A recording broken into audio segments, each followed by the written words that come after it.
জয় মঙ্গলবার। গতকাল ছিল জ্যৈষ্ঠ মাসের শেষ মঙ্গলবার, মানে জয় মঙ্গলবারে শেষ শেষ জয় মঙ্গলবার। তো যাই হোক, গতকাল আমি পোস্ট করতে পারিনি, তো সেই কারণে আজকে পোস্ট করলাম। আর এই জয় মঙ্গলবারের সম্পর্কে আমি কিছু তোমাদের বলবো।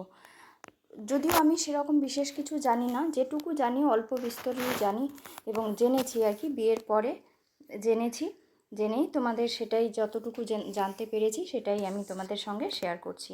তো এই জয় মঙ্গলবার হচ্ছে জ্যৈষ্ঠ মাসের মঙ্গলবারগুলোকে জয় মঙ্গলবার বলা হয়। তো এই মঙ্গলবারে এও স্ত্রীরা বা সধবা নারীরা তাদের স্বামী এবং সন্তানের কল্যাণের জন্য তারা এই ব্রত পালন করে থাকে আর কি। তো চান টান করে সকালবেলায় চান করে পুজো দেয়, মন্দিরে গিয়ে পুজো দেয়। যদিও আমি মন্দিরে যাই না, পুজো দিই না, পুজোটা আমার বর গিয়ে দিয়ে আসে। আমার পাশের এতেই মন্দির আছে, সেখানে গিয়েই দিয়ে আসে ও পুজোটা। আমি বাড়িতে পুজো করে নিই আর কি। এই যে ব্রত কথা পাঠ করি বা পড়ি, এই যে বই এখানে লেখা আছে এই জয় মঙ্গলবারের ব্রত কথা সম্পর্কে সব লেখা আছে। তো স্নান করে পুজো টুজো করে তারপরে এই বইয়ের ব্রত কথা পাঠ করি। তারপর এই যে দেখতে পাচ্ছ খিলি, এটাকে এই যে কলা পাতায় মোড়া, এর মধ্যে আছে ধান,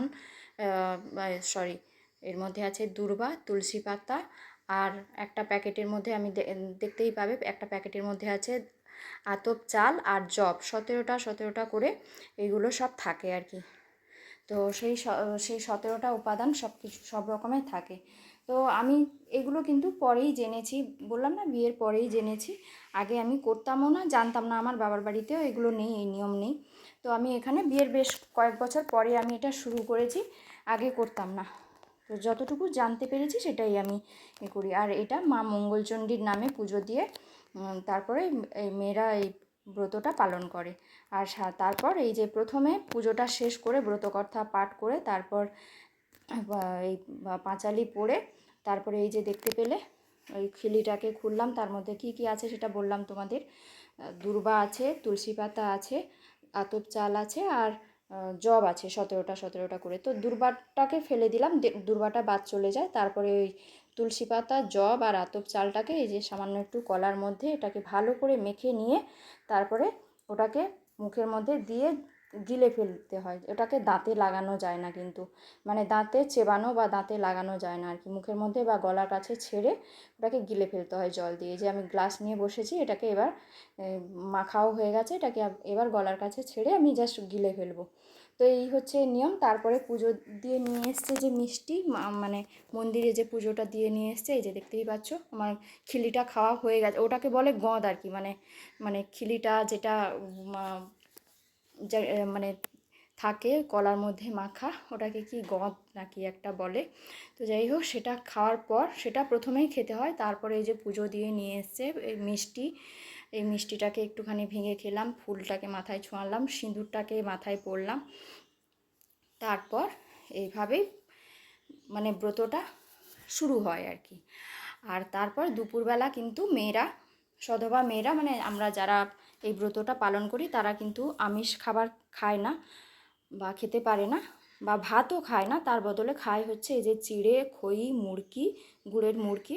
আর আমি নিয়েছি এখানে সামান্য একটু চিনি নিয়েছি, কেউ কেউ চিনি নেয় না এখানে। আর থাকে মিষ্টি দই, কলা আর আম, এই সবগুলোকে একসঙ্গে মেখে তারপর এটাকেই খেতে হয় দুপুরবেলা। এটাই দুপুরের খাবার আর কি। তো এর আগে আরও অনেক কিছু নিয়ম ছিল, আমি অতটা জানি না, সেই জন্য আর ডিটেলস বলতে পারছি না। তো যাই হোক, এগুলো সব একসঙ্গে মেখে এটাই দুপুরে খাওয়া হয় আর কি। তারপর ব্রতপাঠটা আর শোনাতে পারলাম না। ব্রতপাঠটা মানে বইয়ের পাতায় 3-4টে পাতা থাকে, সেটাকে মানে ব্রত কথাটা, সেটাকে না হয় অন্য কোনো দিন আমি চেষ্টা করব তোমাদের পড়ে শোনানোর। সেটা 3-4টে পাতা, সেটা আর পড়া মানে ভিডিওটা করা হয়নি, তাহলে আরও অনেক বড় হয়ে যাবে ভিডিওটা। তো আমি দেখো এই সব কিছু নিয়ে নিয়েছি, চিড়ে টিড়ে ধুয়ে। এবার এটাকে সব একসঙ্গে মেখে নেবো, দিয়ে তারপরে এটাকেই আমি খাবো আর কি দুপুরে। এটাই লাঞ্চ বা এটাই দুপুরে খেতে হয় আর কি। এই ব্রত কথা এই জয় মঙ্গলবারটা করলে এটাই দুপুরবেলা খেতে হয়, এটাই দুপুরে খাবার।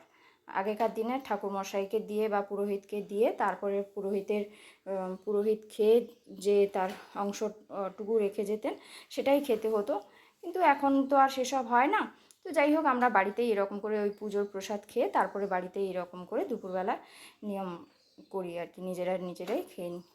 তো তোমাদের কেমন লাগলো, তোমরা কারা কারা জয়মঙ্গলবার করো বা জানো, অবশ্যই আমাকে কমেন্টে জানিও আর পাশে থেকো।